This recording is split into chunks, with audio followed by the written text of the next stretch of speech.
Bonjour à tous, bienvenue pour notre série Enseigne-moi à prier. Nous allons ouvrir la Bible dans la première épître de Pierre au chapitre 5, verset 7. Déchargez-vous sur lui de tous vos soucis, car lui-même prend soin de vous. Je voudrais continuer avec vous la série sur les différentes sortes de prières que nous avons à disposition en tant que chrétiens. Ces différents types de prières sont comme des armes dans notre arsenal. Plus vous deviendrez familier avec eux, plus vous vous serez confiant et rempli de foi. Aujourd'hui, je voudrais parler de la prière d'engagement.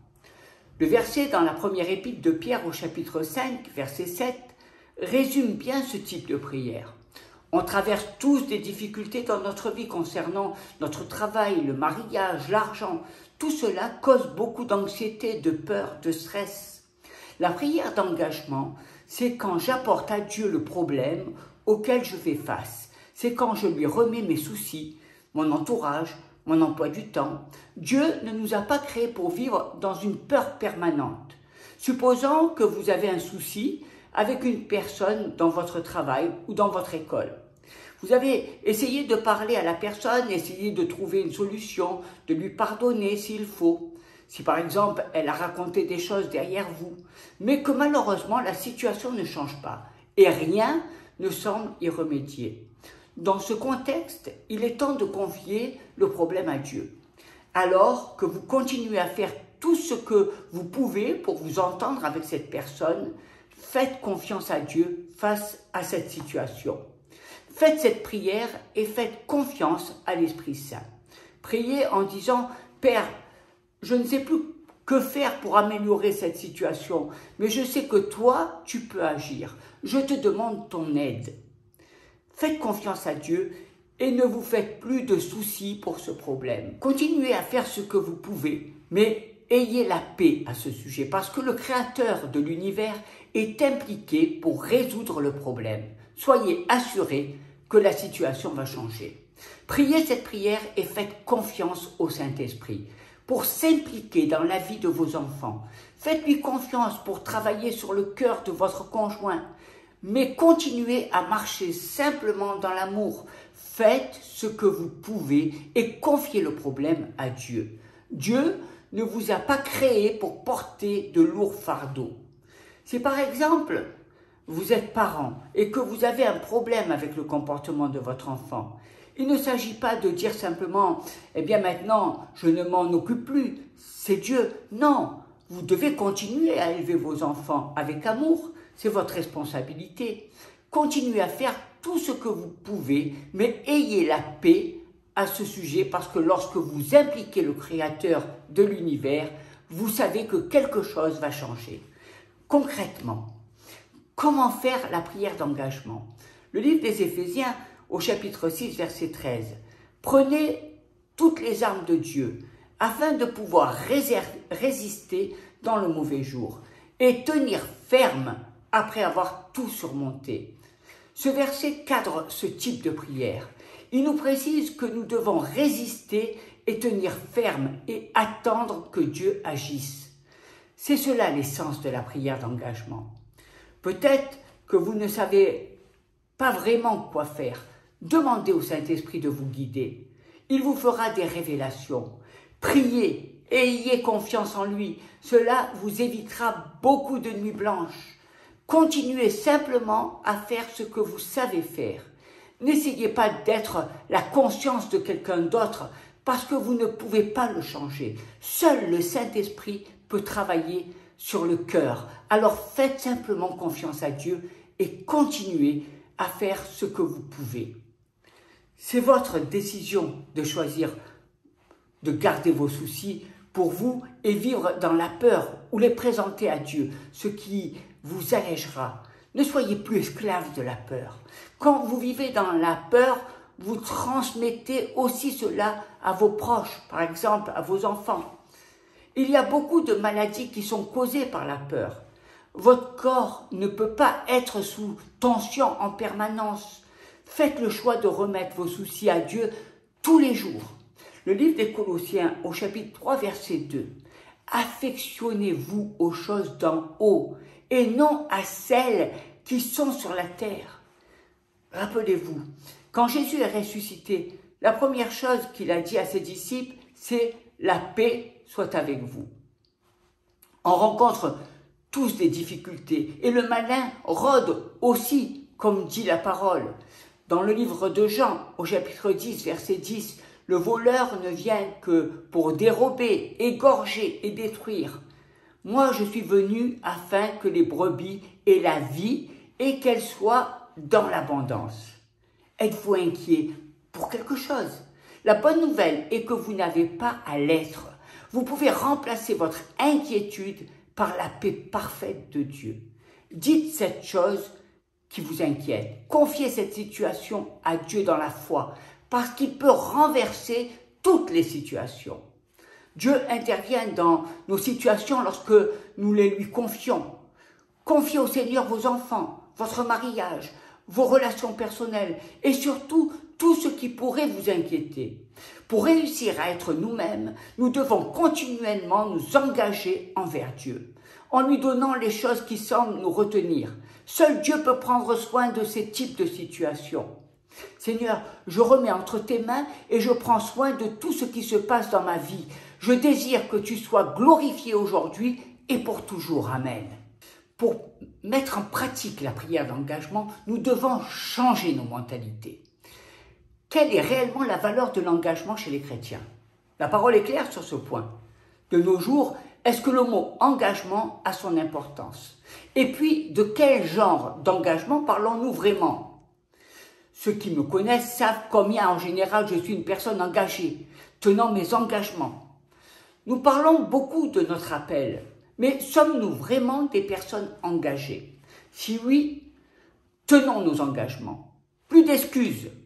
Ce qui techniquement pourrait se décliner en mots tels que discipline, respect des agendas, respect de notre parole. Soudain, j'ai demandé au Saint-Esprit, dis-moi quelle est vraiment la valeur de nos engagements et la valeur de notre amour envers toi, envers les uns et les autres, ainsi que la valeur de notre foi. Il eut un soupir. L'évangile de Matthieu, au chapitre 5, verset 37. Que votre parole soit oui, oui ou non, non. Ce qu'on y ajoute vient du malin. Que votre oui soit oui et que votre non soit non. L'évangile l'épître de Jacques au chapitre 5 verset 12. Avant toute chose, mes frères, ne jurez ni par le ciel, ni par la terre, ni par aucun autre serment, mais que votre oui soit oui et que votre non soit non, afin que vous ne tombiez point sous le jugement. Que votre oui soit oui, que votre non soit non. Il apparaît que le message soit bien clair. Alors pourquoi nous, chrétiens, avons tant de difficultés à respecter certains de nos engagements? L'engagement est synonyme de respect et d'amour aux yeux du Seigneur. Nous devons mesurer l'importance du oui et du non dans nos vies et l'impact que cela peut avoir dans celle des autres. Nous engageons-nous trop vite? Peut-être. Est-ce que nous prenons nos engagements en rapport avec nos émotions ou impulsions du moment? Oui, et cela est un mauvais choix, car il est charnel en ce qui concerne les autres. Et notre Église, notre engagement devrait être en accord avec. Qu'en est-il de notre engagement envers Dieu? Commençons par nous-mêmes. L'évangile de Matthieu, au chapitre 22, verset 39. Et voici le deuxième, qui lui est semblable. Tu aimeras ton prochain comme toi-même. De la même manière dont tu t'aimes, toi, tu aimeras l'autre. Alors, si tu ne peux respecter tes engagements envers toi-même, il est fort probable que tu ne puisses pas le faire non plus envers les autres. La question est pourquoi? Ceci est une question terriblement sérieuse que je t'invite à te poser et à demander au Saint-Esprit également. Est-ce que tu t'aimes de la manière dont le Seigneur peut t'aimer? As-tu encore des blessures, rejet, abandon, humiliation, injustice ou trahison dont les plaies sont encore infectées? Sais-tu au moins comment Dieu t'aime? Nous devons apprendre à poser les bonnes questions. Pourquoi, Saint-Esprit, je n'arrive pas à me respecter et m'aimer? D'où cela provient? Quelle en est la racine? À partir de quel moment ai-je cessé de m'aimer? Ai-je un manque de pardon envers moi-même? Parlons maintenant de nos engagements envers Dieu. L'évangile de Matthieu au chapitre 22, verset 37. Jésus lui répondit, « Tu aimeras le Seigneur, ton Dieu, de tout ton cœur, de toute ton âme et de toute ta pensée. » Aimes-tu vraiment Dieu pour qui il est réellement? L'aimes-tu comme ton papa, dont tu fais la plus grande joie? L'aimes-tu comme le meilleur des pères, qui lorsqu'il te voit ne désire qu'une chose, que tu montes sur ses genoux, que tu danses pour lui et que tu lui parles de ton amour pour lui? De la nature de notre amour dépendra la nature de notre engagement. On va regarder au psaume 81 et versets 8 à 16. Et ensuite, on verra le psaume 89, versets 1 à 16. Un autre aspect de la prière, c'est notre prière d'engagement envers Dieu. Dans ce message, nous regardons 3 psaumes pour encourager notre engagement. Nous devons nous engager à ne servir que Dieu, à célébrer la fidélité de Dieu et à enseigner la vérité à la prochaine génération. Découvrez comment ces engagements peuvent améliorer la bénédiction de Dieu sur votre vie. Je crois que cet engagement est un élément clé de la manière dont nous devons réagir à notre époque. La Bible parle d'engagement ou d'alliance de personnes avec Dieu et les uns avec les autres. Par exemple, l'alliance de mariage est un engagement à vie entre un homme et une femme devant Dieu. Malheureusement, tant la définition de mariage que l'engagement à vie ne sont plus respectés par beaucoup aujourd'hui.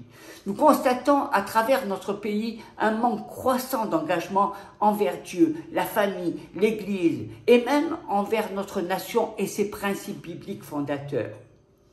Dans la Bible, nous voyons Dieu établir des alliances tout au long de l'histoire.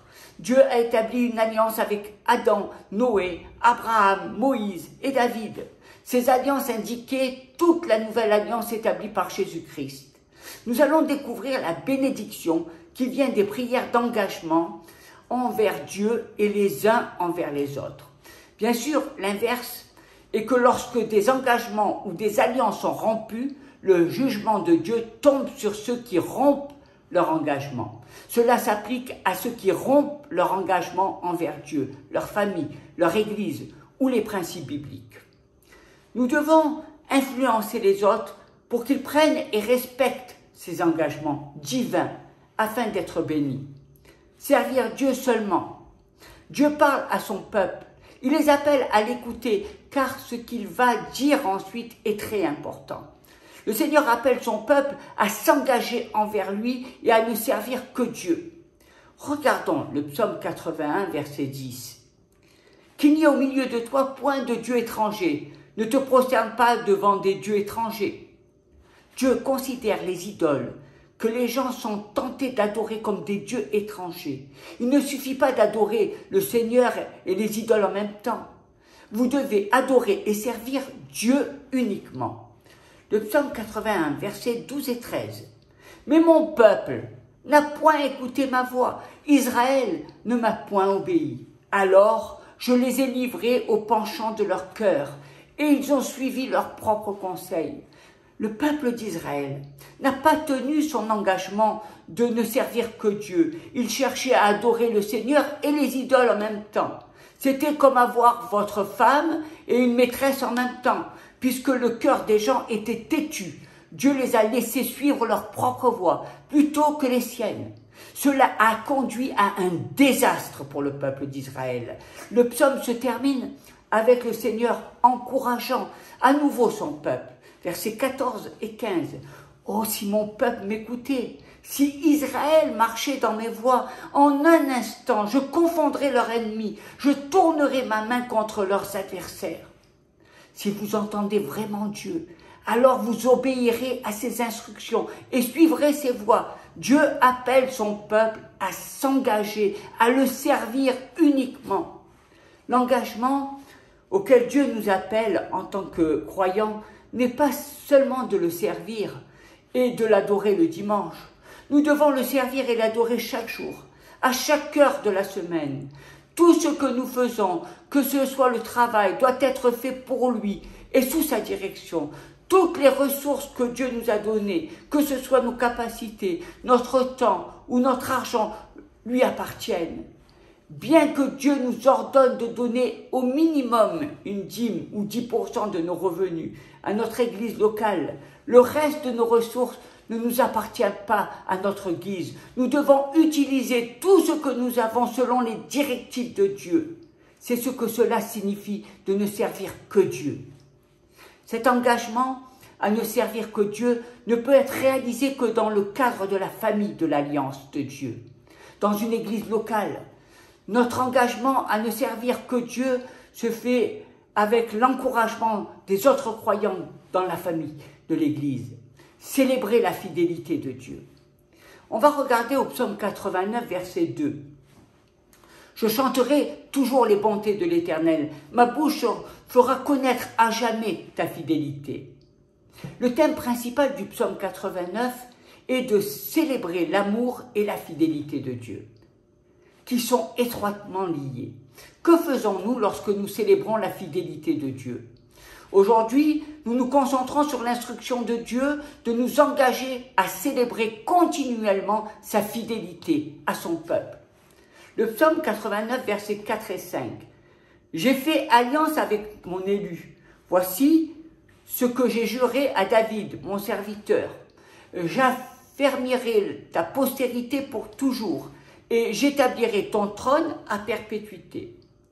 Nous pouvons et devons donc nous engager continuellement à célébrer la fidélité de Dieu. Verset 9. Qui est comme toi, puissant ô Éternel? Ta fidélité t'environne. Qui est aussi puissant et fidèle que le Seigneur? La réponse n'est personne. Pour cela, nous célébrons sa fidélité. Versets 16 et 18 du psaume 89. Heureux le peuple qui connaît le son de la trompette. Il marche à la clarté de ta face, ô Éternel. Il se réjouit sans cesse de ton nom et il se glorifie de ta justice, car tu es la gloire de sa puissance. C'est ta faveur qui relève notre force.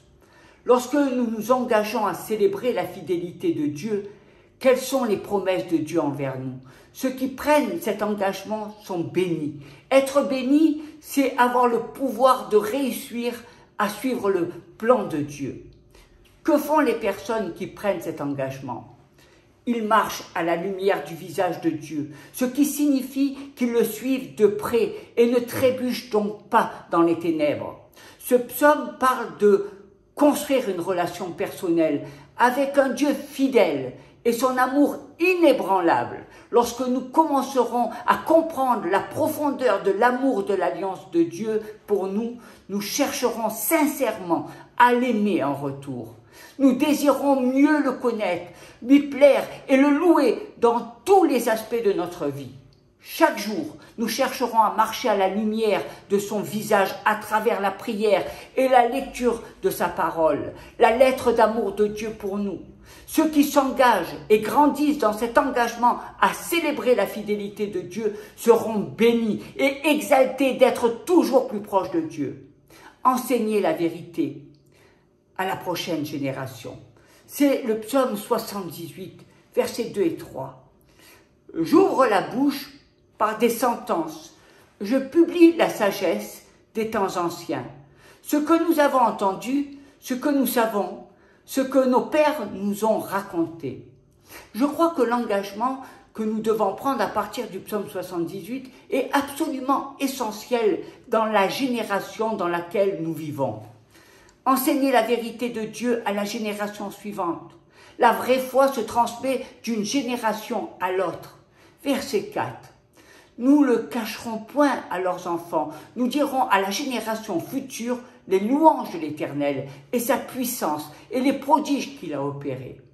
Le psalmiste ne laissera pas sa foi mourir avec sa génération. Il s'engage à le dire à ses enfants, à la génération à venir. La responsabilité d'un parent n'est pas de cacher sa foi à ses enfants, afin qu'ils puissent essayer de comprendre les choses par eux-mêmes. Non, la responsabilité d'un parent, en particulier du père, est de raconter hardiment son expérience avec le Seigneur. Le verset 5. Il a établi un témoignage en Jacob. Il a mis une loi en Israël. Et il a ordonné à nos pères de l'enseigner à leurs enfants.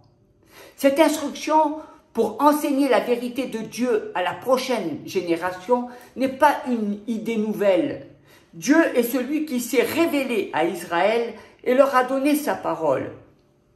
Et une partie des instructions de Dieu dans les lois de Moïse était que les pères enseignent toujours à leurs enfants. Pourquoi est-ce si important? Verset 6.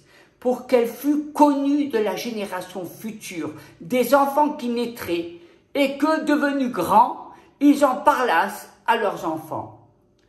La foi doit être enseignée à chaque génération, et Dieu place la responsabilité principale sur les parents. Bien sûr, chaque enfant a la responsabilité d'accepter et de croire le véritable évangile que ses parents lui ont enseigné. La foi ne se transmet pas automatiquement de génération en génération.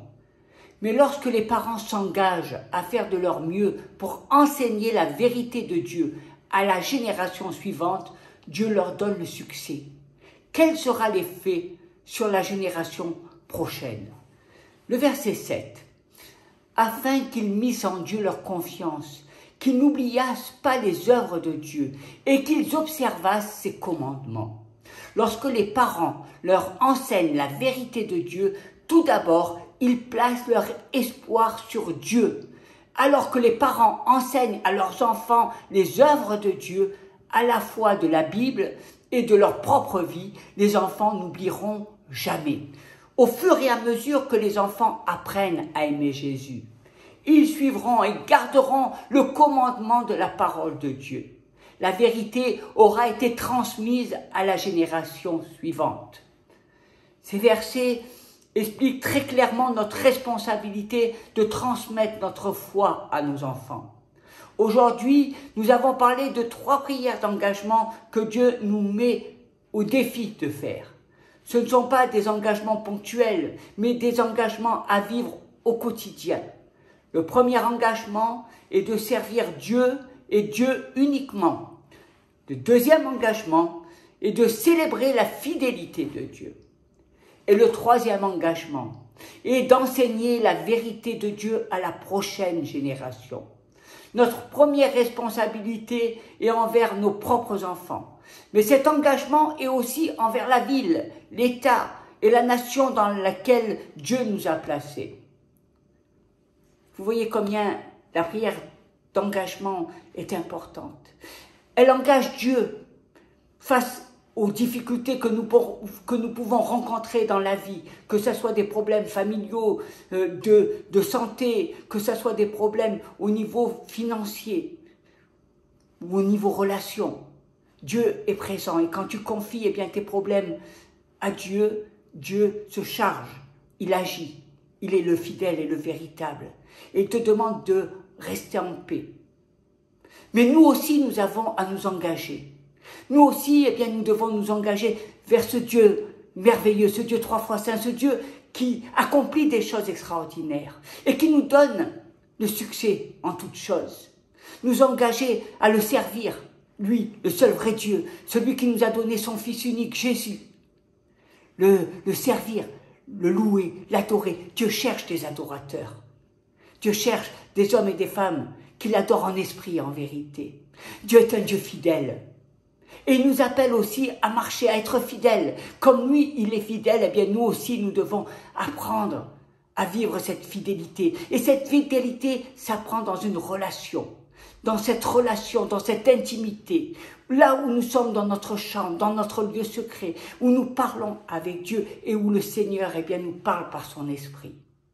Et j'aimerais, et surtout pour les parents, pour les familles, j'aimerais que vous fassiez face à cette responsabilité face aux enfants de Dieu. Le Seigneur a dit lui-même, laissez venir à moi les petits-enfants. Et la plus grande responsabilité aujourd'hui à notre époque, dans notre société, où on néglige Dieu, où les enfants sont de plus en plus tentés par les choses de ce monde, par les esprits de séduction, par l'idolâtrie. Le rôle des parents, et en particulier du père, c'est d'enseigner la parole, c'est d'apporter son témoignage, c'est de montrer que dans sa maison, il y a la présence de Dieu et que Dieu est honoré. Si vous le faites, vous savez que tout ce que vous semez portera du fruit. Et malgré les embûches peut-être ou les périodes de rébellion que vivront vos enfants, ce que vous avez semé sera semé pour toute leur vie. Et un jour, vous les verrez venir et louer le Seigneur et servir Dieu de tout leur cœur, de toute leur force. Soyez bénis au nom de Jésus. Amen.